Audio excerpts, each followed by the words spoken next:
আসসালামু আলাইকুম বন্ধুরা, আপনারা সবাই কেমন আছেন? আশা করি ভালো আছেন। সবাইকে ঈদ মোবারক। তো বন্ধুরা, এই ঈদের দিনে আমাদের এই যে গরুর গোশত রান্না করা হচ্ছে রাত করে। তো বন্ধুরা, আশা করি ভিডিওটা ভালো লাগবে। তো আর সেটাই আপনাদের সাথে শেয়ার করলাম। তো আশা করি ভিডিওটা ভালো লাগবে। ভালো লাগলে অবশ্যই আমার চ্যানেলটা সাবস্ক্রাইব করে দিবেন। তো এই যে দেখেন, সব মশলা দিয়ে মাটির চুলায় রান্না করতে বসিয়ে দিয়েছি। তো মাটির চুলায় রান্নার স্বাদই আলাদা। তো যারা গ্রামে থাকেন তারা বুঝবেন। তো এই যে দেখেন বন্ধুরা, ভালোভাবে আমি কষিয়ে নিতেছি। তো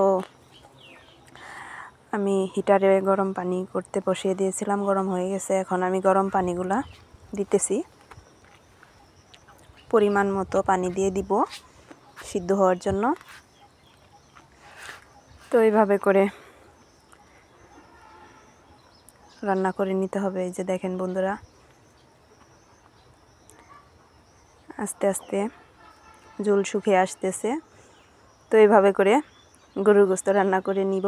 তো আমাদের এখানে গরুর গোশত দিয়ে মুড়ি দিয়ে খাই। তো অনেক এলাকায় অনেক জায়গায় রুটি গোশত দিয়ে খাই। তো আমাদের এখানে মুড়ি দিয়েই গরুর গোশত দিয়ে খাই। তো ভিডিওটা কেমন লাগলো অবশ্যই কমেন্টের মাধ্যমে জানাবেন। আশা করি ভালো লাগবে ভিডিওটা। তো এই যে দেখেন বন্ধুরা, আমার গরুর গোশত হয়ে গেছে। কয়েকদিন ধরে লং ভিডিও দিতে পারি না সময়ের অভাবে। তো বন্ধুরা, এখানে আমি এই যে আমি মুড়ি আর গোশত নিয়ে নিছি। এই যে